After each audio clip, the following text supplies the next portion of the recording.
Bukod dyan sa ano na yan, integrity fee na yan, meron pang isang bago na naman. Kasunod lang na balita to. Yung US, ano ba yan? Visa bond, ang tawag nila. Bukod pa yun sa integrity fee ha. Anak ng backlog. Ang daming binabayaran dito sa US.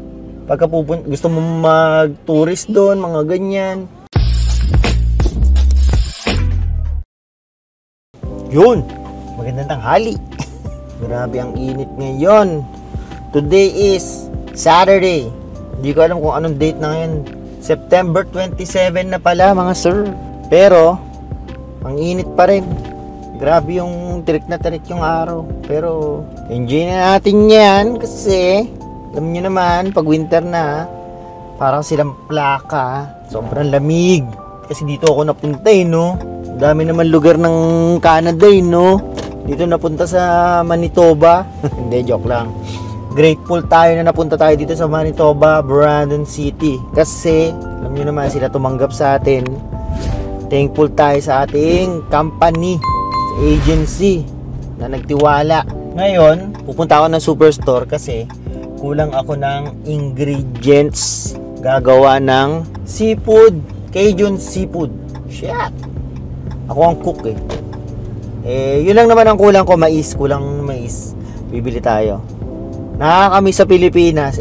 Ito, isa sa pinaka nakakamiss sa Pilipinas. Yung pupunta ka lang sa palengke, punta ka lang sa talipapa para bumili ng mga mga sahog, no, sa pagkain, sa iluluto mo. Minsan naalala ko dati, bibili pa ako doon, naka boxer short lang, mga ganyan. Kasi maglalakad ka lang naman, di ba? Dito kailangan mo pang magsasakyan, anak na talaga oh. Kasi medyo malayo. Saka dito kasi, yung mga bilihan nasa isang lugar lang. Hindi tulad sa Pilipinas na accessible lahat. Yun ang pinakagusto ko sa Pilipinas, di ba? Accessible lahat. Parang bibili ka ng mga alak, ganyan. Hindi mo na kailangan pumunta ng liquor store, liquor mart, ganyan. Pupunta ka lang sa tindahan ni Aling Gina. Bibili ka lang doon na mga ilang bahay lang ang pagitan. Abile, gin, bilog, o kaya GSM Blue. Miss ko rin yan ha. Dito kasi walang GSM Blue no? Walang hassle. Kahit naka-boxer short ka lang at nakahubad, biyahe pa no? Kailangan pang mag-ayos no? Actually, pero hindi mo naman kailangan mag-ayos. Kaya lang syempre, nakakaya lang na maglalakad-lakad ka dun sa superstore. Parang yung supermarket nila dito. Tapos ano ka lang, nakapantulog ka lang. Pero wala naman silang pakialam dun. Kung kunyari, pumunta ka dyan ng kung anong itsura mo.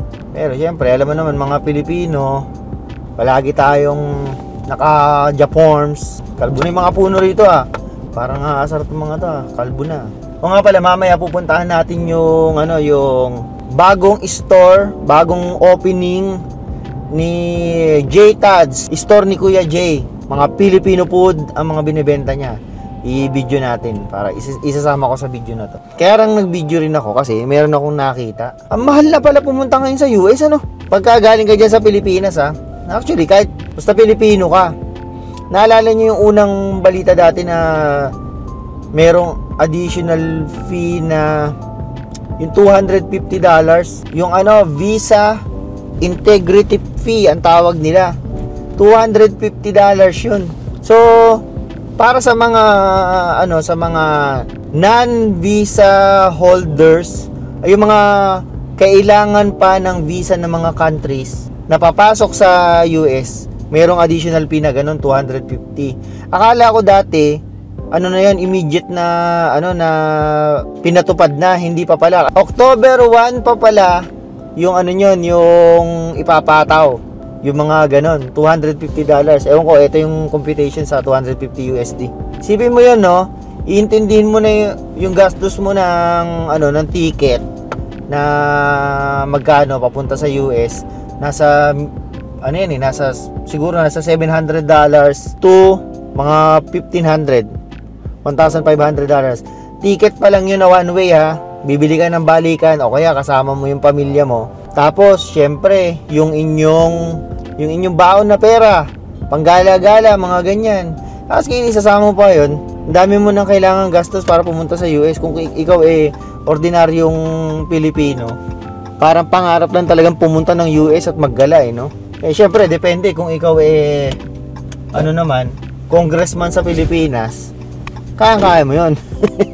Tapos, meron pa, bukod dyan sa, ano na yan, integrity fee na yan, meron pang isang bago na naman. Kasunod lang na balita to. Yung US, ano ba yan, visa bond, ang tawag nila. Bukod pa yun sa integrity fee US visa bond. Anak ng backlog. Ang daming binabayaran dito sa sa US. Pagka gusto mo mag-tourist doon, mga ganyan. Ano naman 'yun? Parang security fee siya na ikaw as a tourist, basta non-citizen, minimake sure lang ni US na uuwi ka, na hindi ka mag-i-stay doon tapos magiging TNT ka, tago ng tago. Bale, ang bayad noon nasa $5,000 to umaabot yung pinakamahal nasa almost 1 million na 890,000 yata yun pesos. Nasa $15,000 USD ang babayaran mo. Puti, isipin mo yun. Kung kubayad ka ng ganun, parang pumasok ka ng US, parang kalokohan naman yun, di ba? Ano lang yun, parang assurance lang daw na aalis, kunyari, ikaw aalis na ng US nang merong ganitong date. Ano yun, dapat umalis ka na, mag-depart ka na sa US ng eksaktong date. Hindi yung magano ka pa, yung kunyari mag-overstay ka, yung mga ganyan. Meron, kunyari, mag-a-apply ka ng kung ano-ano, tapos, basta yung kunyari, babaguhin mo yung status mo sa US. Yung mga ganon. Ayaw lang nila na gawin mo yun. Kaya yun yung band. Pero pagka hindi mo naman daw ginawa yun, yung band na yun, mare-refund mo naman daw. Pero upfront, babayaran mo pa rin yun, di ba? 15,000 para lang pumasok sa US. Anak ng backlog tong US talaga. Ano yun, pero, ang maganda naman doon, hindi naman siya kasama, hindi pa naman kasama yung Philippines. Meron palang dalawang countries na kasama, yung Malawi and Zambia. Pero, hindi raw sarado ang USA sa pwede pa silang mag-expand. Yung pwede ba nilang dagdagan yung mga countries na yon kung gugustuhin ni President Trump. Kaya syempre, binalita ko na rin sa inyo, malay nyo, kunyari meron kayong biyahe, gusto nyo pumiyahe ng US, akala nyo hindi kasama yung Philippines, nagbago, nagdagdag sila ng country na magbabayad ng band na yan. Biglang nasama yung Pilipinas, patay, di ba? Sira ang plano-plano nyo, mga ganun. Ewan ko, ito ginagawang business lahat si Trump Kaya kami, balak namin pumunta dyan sa US kapag citizen na kami. Kasi kahit kami permanent resident dito, kunyari gusto namin pumunta dyan sa US, kailangan pa rin namin ng US visa. Ang pag-a-apply sa US visa, mas matagal pa sa pag-a-apply namin ng citizen namin. Mas mauuna pa rin yung pagiging citizen namin kaysa mag-apply kami ng US visa. Hintay na lang namin citizenship namin. Saka, kasali pa rin kami sa mga visa integrity fee. Magbabayad pa rin kami yun pagka PR ka na sa October 1. Di ba? Maraming gastos, maraming aberya kapag hindi pa kami Canadian citizen. Kaya hihintayin na muna namin maging Canadian citizen kami bago kami magagala dyan sa US para wala na rin problema. Kasi di ba ngayon ang higpit-higpit nila, kahit yung mga Canadian citizens daw na-hold sa sa airport pagpapasok ng US o papasok ng Canada. Paano pa kaya kung ikaw PR pa lang or tourist ka pa lang na galing ng Pilipinas? Mga ganun. Kaya mas maganda na rin na citizen na lang tayo. Hintayin na lang natin yan. Yun na, binalita ko lang sa inyo yun. Para lang aware kayo na meron palang mga bagong fee ang USA para sa mga tourists, para sa mga business. Kahit yung mga kayo, may mga business na pupuntahan doon, mga ganun. Pa rin, kasama pa rin kayo dyan sa mga fee na yan. Pera lang dun sa bond. Hindi pa